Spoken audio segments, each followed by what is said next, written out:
Hi again. This is Northwest Gem with Mark and Tony. This is Fire Agate Mark, and I'm here with Tony Rose. And we're going to take some pictures of fire agate. We're going to do it in sunshine. We're going to do it in shade. So this is just a little teaser. So if you see something while we're photographing, let me know if you have a question about taking pictures of fire agate. We'll get right back to you, and we'll try to get it on the second part of this video in the follow-up. Today is a sunny day, so tomorrow's supposed to be cloudy. Hopefully we can get the difference in the stones to give an idea, because cloudy days are my favorite for taking pictures. So, like I said, please make sure you're dropping a comment if you have anything. Alright, let's take a look at what we have on the table here. We have a couple of finished pieces down here, and we have those in full sun. And we're going to zoom on in a little bit and see if we can see more detail, and then we're going to zoom back out. And now let's look at some of this rough. Sometimes I get a picture and somebody's saying, hey, can you help me take a look at this rock? And this is the setting. It's in the middle of some other rocks. It's not being focused on. It's not being centered. Now, if you could zoom in on that for me, please. It's a lot easier to see the details. Now, this is the stone dry. I like to soak the stones for a couple of minutes with a few drops of jet dry because you get a better resolution and you start to see the banding and more detail and clarity in the stone. So that's good. Also, keeping your camera steady is key. All right.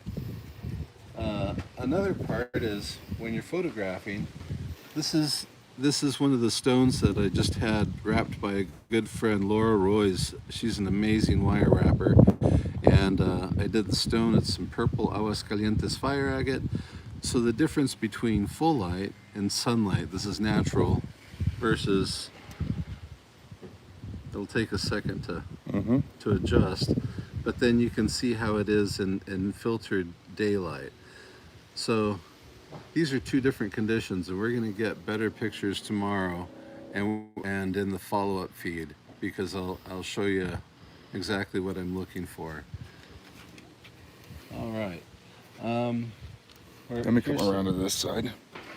Here's some gorgeous high-grade fire agate from Aguascalientes. This is the black rock. It's got that telltale. When they talk about black rock, it's that black oxidization on the outside. You can see the lips. And then this is the same thing, wet, with some of the colors just exposed. Thin layer of chalcedony, this little sandy chalcedony that's going to come through and open up to the rock. When you're taking a picture, you should have a focal point. Set the rock down. We want to make sure we're capturing the light as best as we can, and then see if we can get in on the stone.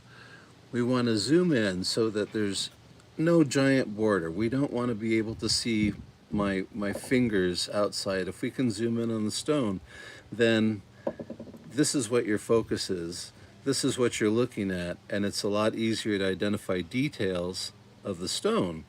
And it's good to take frequent pictures of your stones as you go, because your stone will capture certain things in the stone as you're working that your eyes won't generally see. So when you're looking at the picture of your work, sometimes you're better able to identify something, zoom in and go, oh my gosh, that's what I have to work on next. So frequently, as I'm working, I'm taking pictures of what I'm doing. It'll help you identify those little lips, those little bubbles, and you'll see, oh my gosh, it's got a little dark spot, and if I just turn the stone around, come back and carve into it, well, then I can expose that color and I'm good to go. So this is just a little teaser of what we're going to have on the next full video. We're going to be filming it with a light box. We're going to be filming it with some clouds. And here it is, just natural, full sun. Wonderful day with Mark and Tony, and we're out here. If you haven't subscribed already, please click subscribe, and please click like. And if you have any questions, reach out to fireagatemark@gmail.com, and we'll see you later. Take care. Thank Have you, a everybody. great day. Thank you. Bye now. Bye. Let us set that X. That's perfect.